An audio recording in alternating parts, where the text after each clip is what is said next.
President Donald Trump promised the largest mass deportation in history on the campaign trail last year.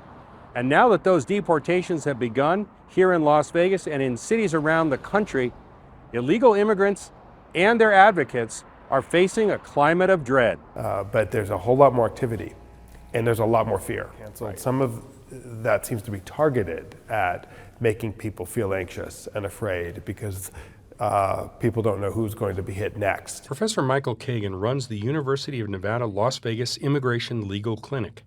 He tells me Trump's stepped-up enforcement action may discourage foreign students from studying in the United States. Back in December, Isaac Velasquez, a formerly undocumented UNLV student who earned his citizenship by serving in the Army, told me undocumented people always live in fear. There's always that thing in the back of your head, mainly because they have done it before.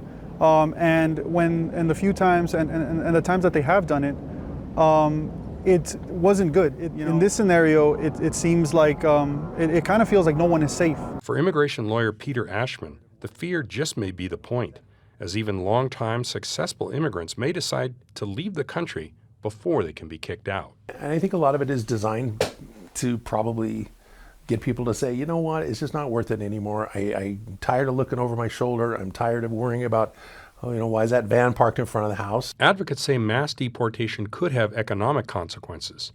The ACLU of Nevada estimates undocumented immigrants paid $500 million in state taxes in 2022. But conservatives argue that Trump is simply fulfilling a campaign promise.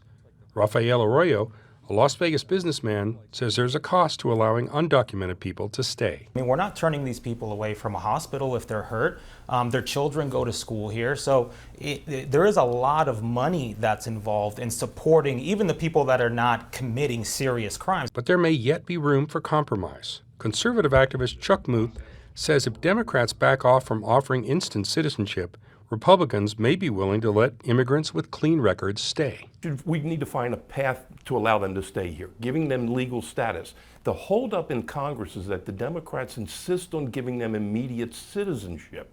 Muth and Velasquez seem to agree. And I'd like to believe that the majority of Americans would be okay with some sort of path to citizenship or maybe a reform of the system we have rather than just a mass deportation. At least 2 attempts at a bipartisan solution have failed in Congress in the last decade or so, and now immigrants here illegally and their advocates wait for what comes next.